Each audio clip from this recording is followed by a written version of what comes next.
The Holy Bible, the King James Version. Read by Alexander Scorby. Obadiah. The vision of Obadiah. Thus saith the Lord God concerning Edom. We have heard a rumor from the Lord, and an ambassador is sent among the heathen. Arise ye, and let us rise up against her in battle. Behold, I have made thee small among the heathen. Thou art greatly despised.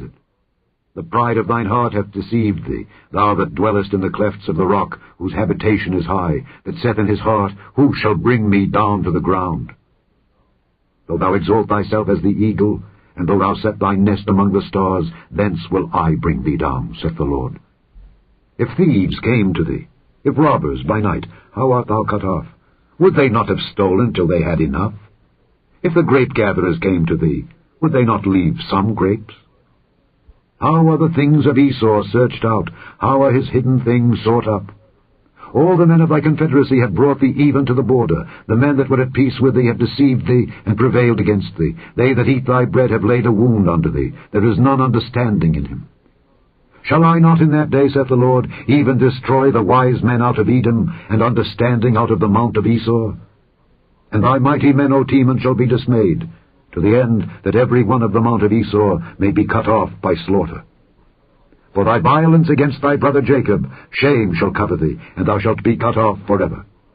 In the day that thou stoodest on the other side, in the day that the strangers carried away captive his forces, and foreigners entered into his gates, and cast lots upon Jerusalem, even thou wast as one of them. But thou shouldest not have looked on the day of thy brother in the day that he became a stranger. Neither shouldest thou have rejoiced over the children of Judah in the day of their destruction. Neither shouldest thou have spoken proudly in the day of distress. Thou shouldest not have entered into the gate of my people in the day of their calamity. Yea, thou shouldest not have looked on their affliction in the day of their calamity, nor have laid hands on their substance in the day of their calamity. Neither shouldest thou have stood in the crossway to cut off those of his that did escape. Neither shouldest thou have delivered up those of his that did remain in the day of distress. For the day of the Lord is near upon all the heathen. As thou hast done, it shall be done unto thee. Thy reward shall return upon thine own head. For as ye have drunk upon my holy mountain, so shall all the heathen drink continually. Yea, they shall drink, and they shall swallow down, and they shall be as though they had not been. But upon Mount Zion shall be deliverance, and there shall be holiness, and the house of Jacob shall possess their possessions. And the house of Jacob shall be a fire, and the house of Joseph a flame, and the house of Esau for stubble. And they shall kindle in them, and devour them. And there shall not be any remaining of the house of Esau, for the Lord has spoken it.